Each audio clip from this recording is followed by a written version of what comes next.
Hello student, कालच्या लेक्चरमध्ये आपण थोडस सेल बद्दल जनरल इन्फॉर्मेशन आपण अभ्यास केला. जो एनसीईआरटी पॉइंट दिलाय अँड ओव्हरव्ह्यू ऑफ सेल. त्याच्यामध्ये आपण पाहिलं टिपिकल प्लांट सेल जे आहे, typical plant cell distinct cell wall present in the outer boundary of the plant cells and just within it cell membranes are present. आणि human cheek cell observe केल्यानंतर पण पाहिला the delimiting membrane is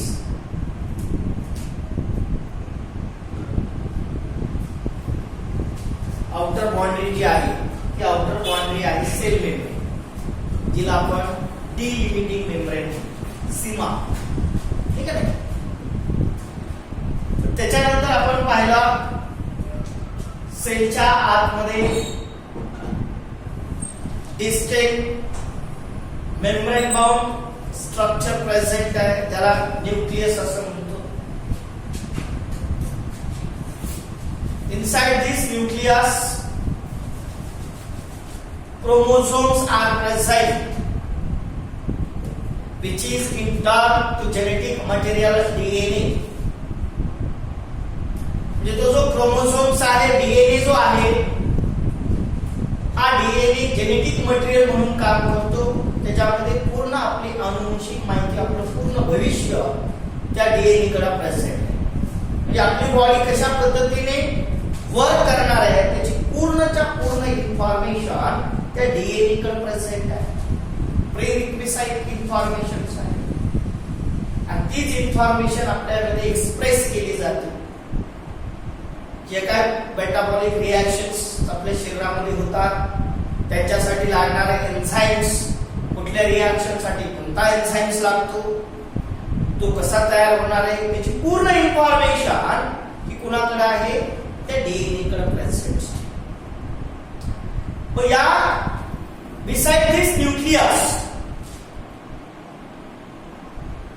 the semi-fluid matrix present into the cells are known as cytoplasm.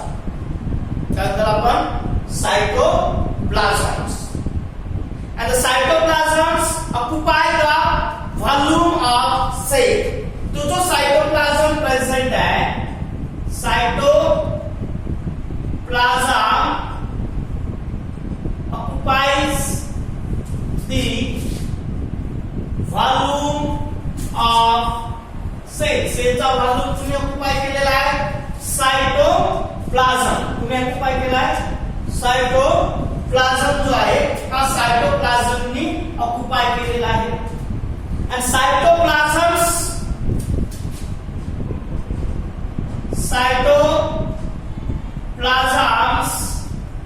are the main area of the metabolic activity. Metabolic activity आपण काल explain केलंय. म्हणजे sale मध्ये जेवढ्या काही ऍक्टिव्हिटी, जेवढ्या काही रिएक्शन्स घडतात त्याला मेन एरिया, क्षेत्र कोणता आहे, सायटोप्लाझम्स. म्हणजे जेवढ्या काही रिएक्शन्स शरीरामध्ये घडतात, सेलच्या आतमध्ये घडतात, त्या पूर्ण रिएक्शन कुठे घडतात, या सायटोप्लाझम जो आहे त्या सायटोप्लाझम्स वर घडतात. And the cells keep in living state, and cell keep in the living state. याच्यामुळं ती सेल जी आहे ती सेल काय लिव्हिंग स्टेट मध्ये राहते. म्हणजे मेन एरिया, जसं तुम्ही रेस्पिरेशन पाहिजे असेल, ग्लायकोलायसिस प्रोसेस कुठे होते, सायटोप्लाझम्स मध्ये होते. त्याचबरोबर प्रोटीन सिंथेसिस, प्रोटीन सिंथेसिसची ट्रान्सलेशनची प्रोसेस कुठे होती, सायटोप्लाझम. कारण अगोदर ट्रान्सक्रिप्शन होईल, म्हणजे डीएनए इन्फॉर्मेशन कॉपी करेल एमआरएनए मध्ये, कुठे होतं, न्यूक्लियस मध्ये. न्यूक्लियस म्हणून परत हा कुठे येतो, बाहेर येतो. ट्रान्सलेशन प्रोसेस कुठे व्हायला लागली? सायटोप्लाझम मध्ये. म्हणजे जेवढ्या काही मेटाबॉलिक ऍक्टिव्हिटीज आहेत या सगळ्या ऍक्टिव्हिटी कुठे होतात? सायटो. म्हणून cytoplasm is the main area. Main area म्हणजे काय? मेन एरिया क्षेत्र आहे सायटोप्लाझम जिथे या सगळ्या मेटाबॉलिक ऍक्टिव्हिटी ज्या आहेत या मेटाबॉलिक ऍक्टिव्हिटी कॅरी आउट केल्या जातात. बिसाइड द न्यूक्लियस, बघा, beside the nucleus other distinct structure are present called as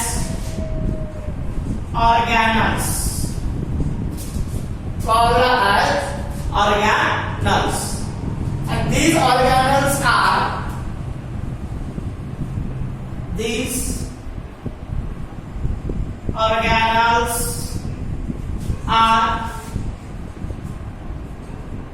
mitochondria, chloroplast,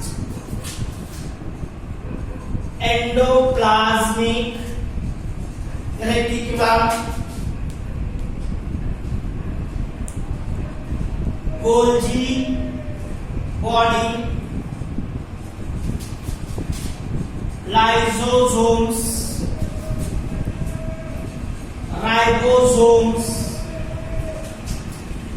microbodies, and vacuoles. Microbody and vacuoles. हे कुठं प्रेझेंट आहे? यूकॅरियोटिक cells. In prokaryotes lack these organelles. बघा, प्रोकॅरियोटिक sale जे आहे, प्रोकॅरियोटिक cells मध्ये हे सेल ऑर्गॅनल जे आहे ते सेल ऑर्गॅनल अपसाइड आहे. कोणते सेल ऑर्गॅनल्स आहेत? मायटोकॉन्ड्रिया आहे, क्लोरोप्लास्ट आहे, एंडोप्लाझ्मिक रेटिक्युलम आहे, गोल्जी बॉडी, लायसोसोम, राइबोसोम, मायक्रोबॉडी, व्हॅक्यूल्स. हे जे आहे हे या प्रोकॅरियोटिक सेल जे आहे या प्रोकॅरियोटिक सेल मध्ये काय येतं? अपसाइड आहे. आपण over typical plant cell, animal cell पाहिली, त्याच्यामध्ये आतमध्ये न्यूक्लियस प्रेझेंट आहे. बिसाइड द न्यूक्लियस हे सेल ऑर्गॅनल जे आहेत ते सेल ऑर्गॅनल त्यांच्यामध्ये प्रेझेंट असतात. परंतु प्रोकॅरियोटिक सेल जे आहे या प्रोकॅरियोटिक सेल मध्ये हे सेल ऑर्गॅनल जे आहेत हे सेल ऑर्गॅनल काय येतात? अपसाइड. आता ribosomes are found within the two cell organelle. Like नीट समजून घ्या. एनसीईआरटी मध्ये थोडीशी घुमाफिरा केलेली आहे आपल्याला. Ribosome cell organelle present. Ribosomes are the cell organelles. परंतु ribosomes are also found within the two cell organelle. बघा नीट समजून घ्या. Ribosomes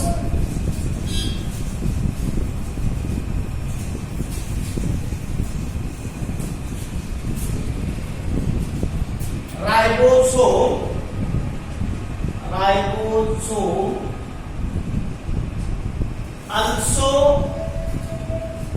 found within the two cell organelles. म्हणजे जे आपण सेल ऑर्गॅनल पाहिले का नाही त्यामध्ये राइबोसोम पण आहे, परंतु हाच राइबोसोम त्यामध्ये असणाऱ्या दोन ऑर्गॅनलच्या आतमध्ये सापडतो. कोणते दोन सेल ऑर्गॅनल्स आहेत तुम्हाला माहित असतील? Two cell organelles. काय? मग ते दोन सेल ऑर्गॅनल्स जे आहेत ते कोणते? Mitochondria and chloroplast in plant. बघा, with ribosome also found within the two cell organelle. Ribosome सारखं सेल ऑर्गॅनल, परंतु हा सेल ऑर्गॅनल तिथं असणाऱ्या दुसऱ्या दोन सेल ऑर्गॅनलच्या आतमध्ये आपल्याला सापडतो, दिसतो. तर ते दोन सेल ऑर्गॅनल कोणते आहेत? मायटोकॉन्ड्रिया आणि क्लोरोप्लास्ट. क्लोरोप्लास्ट मध्ये इन प्लांट जो आहे यांच्यामध्ये किती सेल ऑर्गॅनल्स आहेत, त्या सेल ऑर्गॅनलच्या आतमध्ये हा रायबोसोम जो आहे हा रायबोसोम सापडतो. अँड ऑन म्हणजे ज्यावर and on the rough endoplasmic reticulum. Rough endoplasmic reticulum RER हे आपण बेसिक पाहतो. म्हणजे दोन सेल ऑर्गॅनलच्या आतमध्ये आणि एंडोप्लाझ्मिक रेटिक्युलमच्या वर हा सापडतो. त्या एंडोप्लाझ्मिक रेटिक्युलमला आपण रफ एंडोप्लाझ्मिक रेटिक्युलम असं म्हणतो. काय म्हणतो त्याला आपण? रफ एंडोप्लाझ्मिक रेटिक्युलम असं म्हणतो. ओके. ते इन एनिमल. आता हे लक्षात घ्या, आपण सुरुवातीला सांगितलेले म्हणून मी काही का थोडस ट्रेस दिला नाही. हा रायबोसोम जो आहे हा रायबोसोम काय आहे? Membraneless cell organelles. काय आहे? मेम्ब्रेनलेस सेल ऑर्गॅनल आहे. त्याला कुठलेही पटल प्रेझेंट आहे. ती लाईन तुम्हाला त्याच्यामध्ये दिलेली आहे. Ribosomes are the membraneless cell organelle which is found in the two cell organelle mitochondria and chloroplast and on the rough endoplasmic reticulum. In animal cell another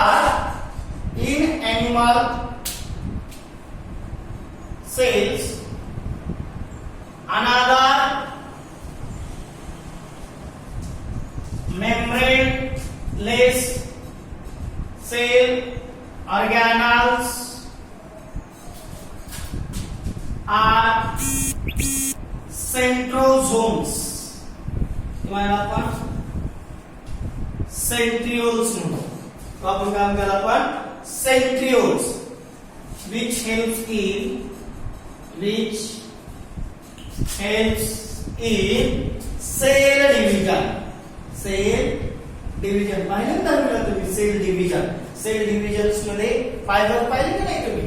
sale divide करते असे fibre जे आहे ते फायबरचं formation दोन end जे आहे त्या दोन एंडला त्या फायबर्स जे आहे त्या फायबरचं फॉर्मेशन हा सेंट्रिओल जो आहे हा सेंट्रिओल करतो टू अपोजिट पोलला. That the separation of chromosome. क्रोमोझोमचं सेपरेशन करण्यासाठी हा सेंट्रिओलचा रोल अतिशय महत्त्वाचा आहे, जो आपण डिटेल मध्ये cell division and cell cycle मध्ये आपल्याला तो स्टडी. हे आता आपण पाहिलंय.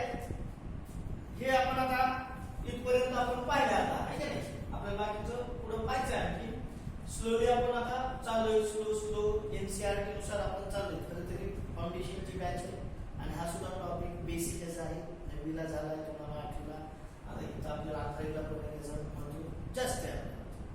आता पुढचे जे आता पुढे आपल्याला जो दिलेला आहे त्याच्यामध्ये आपल्याला शेप अँड साईज ही आपल्याला डिटेल मध्ये स्टडी करावं. डिटेल मध्ये म्हणजे काय? त्याची सेलची साईज किती आहे आणि त्याच्यानंतर शेप. कारण आपल्या बॉडीमध्ये असेल किंवा अदर ऑर्गॅनिझम मध्ये असेल त्या सेलचा शेप जो आहे तो डिफर करतो, वेगवेगळा असतो according to their function what they perform. ते कुठलं फंक्शन परफॉर्म करतात याच्यानुसार तो सेलचा शेप जो आहे तो शेप काय होतो? चेंज होतो. हे आपण नेक्स्ट लेक्चर्स मध्ये इन डिटेल मध्ये आपण स्टडी करू. ओके. हे आता आपण पाहिलंय. हे आपण आता इथपर्यंत आपण पाहिलं. आता आहे की नाही? आपल्याला बाकीचं पुढे पाहायचं आहे की स्लोली आपण आता चालू स्लो एनसीईआरटी नुसार आपण चाललोय. खरं तरी फाउंडेशनची बॅच आहे आणि हा सुद्धा टॉपिक बेसिकच आहे. नववीला झालाय, तुम्हाला आठवीला, आता इथं आपल्याला 11वीला पण रिझल्ट महत्व जास्त आहे.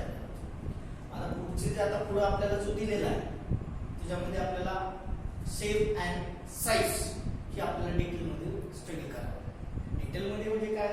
त्याची सेलची साईज किती आहे आणि त्याच्यानंतर शेप. कारण आपल्या बॉडीमध्ये असेल किंवा अदर ऑर्गॅनिझम मध्ये असेल त्या सेलचा शेप जो आहे तो डिफर करतो, वेगवेगळा असतो according to their function what they perform. ते कुठलं फंक्शन परफॉर्म